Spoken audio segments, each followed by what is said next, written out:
Genesis crystal skull is the most powerful skull that we have available at this moment in time. Dr. Jaap van Etten is an author and crystallographer. He spent a considerable amount of time working with the Mitchell-Hedges skull and many others. And it is, for most people, very clear that at the moment you carve a crystal into a skull, something happens. And that something is defined as the energy of the crystal is moving in frequency. Van Etten believes he knows the ultimate source for the crystal skulls. According to his incredible theory, aliens place the skulls directly on the intersections of what are called vortex lines, areas of the Earth where powerful gravitational energy exists. These so-called hotspots include the sites of the Great Pyramid in Egypt and Stonehenge in England. Van Etten believes the crystal skulls were deposited around the globe, from Denmark and France to Turkey, on to China, Japan, over to Hawaii and the western United States. And then the crystal skulls were scattered, lost for thousands of years, until a few were discovered in the last century by Mitchell-Hedges and others. The legend also says that by the time that we are ready to really access that information, we will be at a certain point of our evolution, and many people believe that this is the time frame that we are in now. The crystal skull legends point to an upcoming date, one set by the intricate and amazingly accurate Mayan calendar. It's a time when the world may come to an end. The date is December 21st, 2012. Many people believe that 2012 signifies cataclysm. John Major Jenkins is an expert of the Mayan calendar and the 2012 phenomenon. He is convinced the crystal skulls will be activated on that day, and they may prevent an apocalypse. The legend goes that the crystal skulls are reunited at the end of the cycle. We have to remember that skulls were symbols of death, and death is the portal to the other world. It's kind of a twofold thing, that humanity will awaken to the problems it's creating. And it's a time of warning also that if we continue on our current path, we will end up as skulls ourselves. That means the clock is ticking. All of the original 13 crystal skulls must be found and in place before 2012. Bands of crystal skull believers are gathering. Skull experts are researching, measuring, and in the most unexpected places, people are focusing intense energies on the crystal skulls. Staring into a crystal skull is fine for some people, but Bill Homan is a man of action. Along with his son Brett, Homan runs one of the top karate schools in the country. He's an 8th degree grandmaster. Karate, to me, it's a way of, setting your goals. You want something, and you see what it is, and you take the steps it takes to get there. And the steps Bill Homan is going to take to find a crystal skull will be difficult ones. There are 13 crystal skulls in the legend. By most accounts, 8 of them have been found. 5 are still missing. No one on Earth has more of an inside track on where to find the others. He's got the records. He's got accurate photographs. He's even got a map. He's got a plan worthy of his late father-in-law, F.A. Mitchell-Hedges. We're going to Belize. We're going to be looking for crystal skulls. According to the Mayan legend, there's still a number of crystal skulls down there. For Bill Homan, the race is on to find at least one of the missing ancient crystal skulls, a race to prevent a possible Armageddon. The quest is deeply personal. He's determined to fulfill the dying wishes of Anna Mitchell-Hedges, who is said to have found the skull here in southern Belize in 1924. She always believed there were other skulls here. Good morning. Welcome to Putagora. Belize is a tiny country located between Mexico and Honduras, with a population of just 300,000 people. But at the height of the Maya Empire, millions of people lived and worshipped here. The Maya were, without any doubt, one of the preeminent civilizations of the New World. And I say this because the Maya were the most literate society in the New World. They recorded information, they wrote, they had books. And they built spectacular sites like this ceremonial pyramid at Altunha. It's beautifully restored, and you can see the skull images carved into the ancient rock. But most of the country is dense, tropical forests, an archaeological mystery waiting to be solved. Day one. Bill's first mission is to explore the Maya legend that the Mitchell-Hedges skull was made here in southern Belize. He's determined to find a local source of quartz crystal. He heads to the tiny town of San Pedro, Colombia, just down the road from the Maya ruin Lubantun, where the Mitchell-Hedges crystal skull was found. Hello? Hey, I'm looking for Leonardo Acal. Have you seen him? You know where he Anna lives? Mitchell-Hedges says she worked with her father in this village. She told Bill that San Pedro should be his first stop if Hello. he ever decided to search for a crystal skull. And there was an old friend of hers that Bill should track down.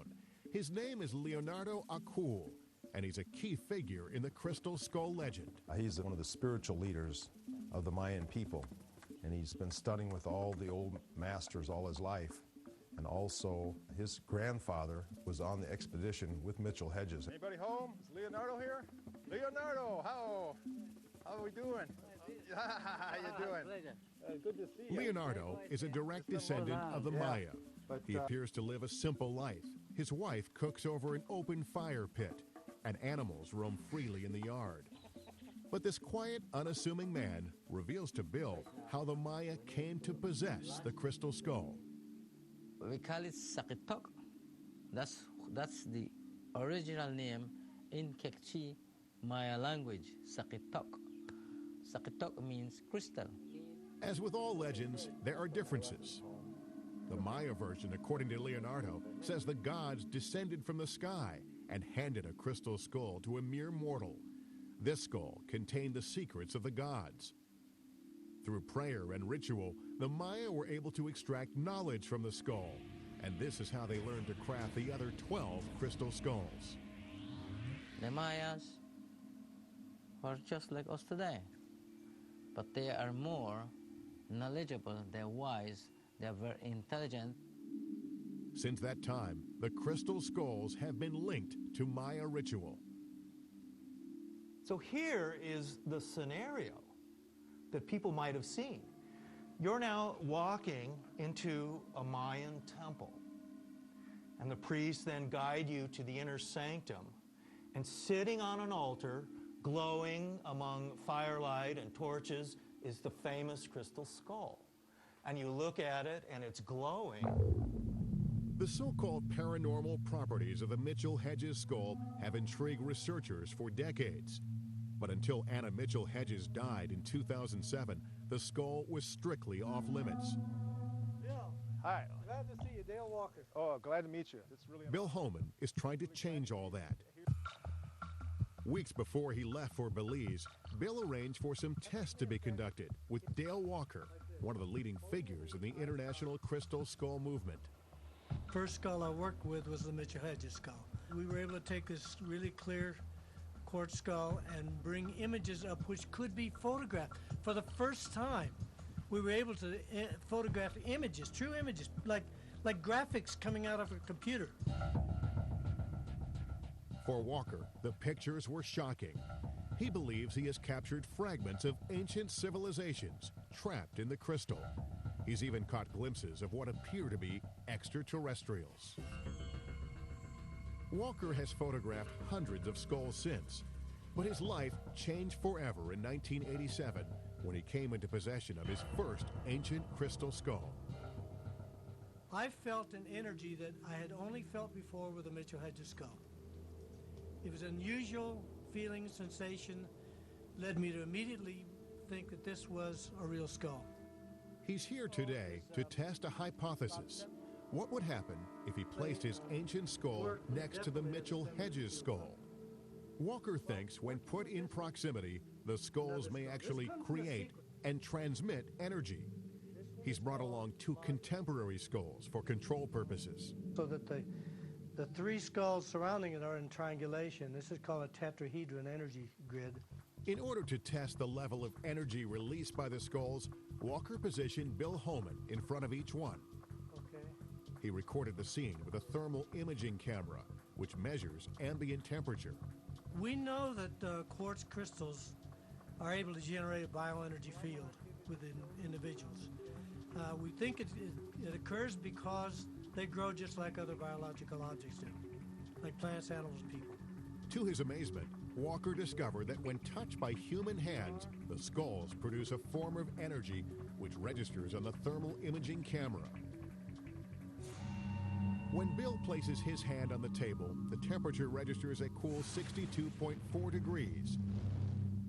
But when Bill touches the Mitchell Hedges skull, the temperature spikes to 82 degrees. For Walker, this is clear evidence that crystal skulls possess an otherworldly energy. The conclusion is simple. It's not heat that's transferring. It's transferring a type of energy that generates heat in the body. We keep coming back to the question, where did these skulls come from? Could Maya artisans have crafted these life-size replicas of human skulls? And if they did, where would they have gotten the large pieces of crystal? Well, some believe the answers lie right along these riverbanks.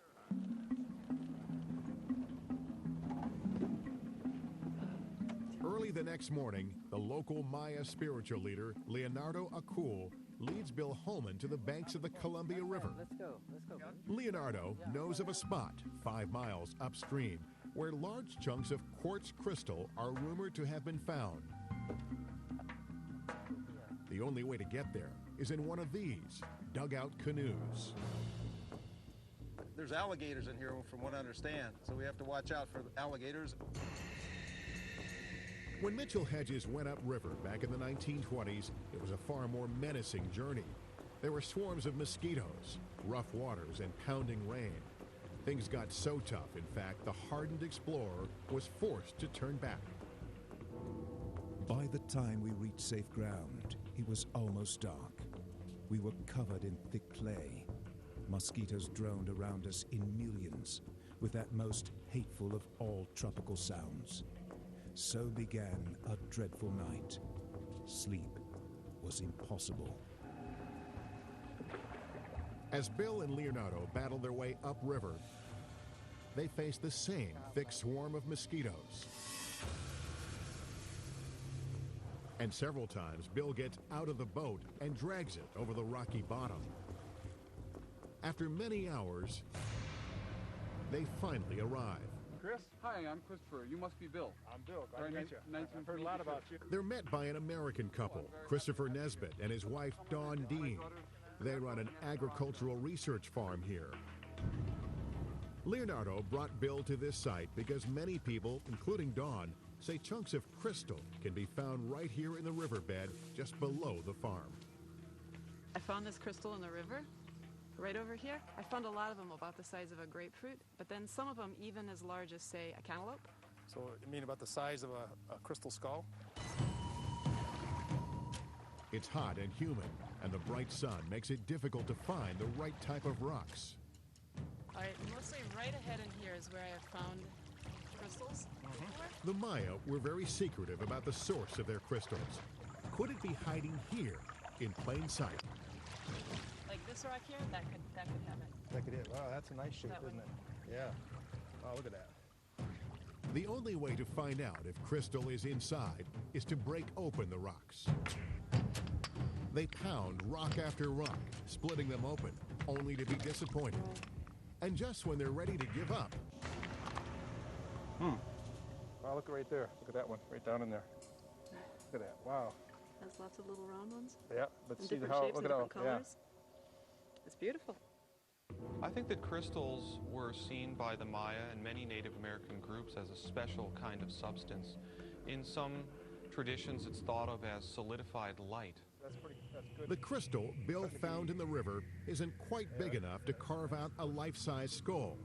But to him, it's clear evidence that the Mitchell Hedges skull could have been made nearby. We're 1 mile from Lubantun with crystal, You know, if there was crystal here, I'm sure that the ancient Mayans would have been able to find it Oh, yeah. and would have been able to use it.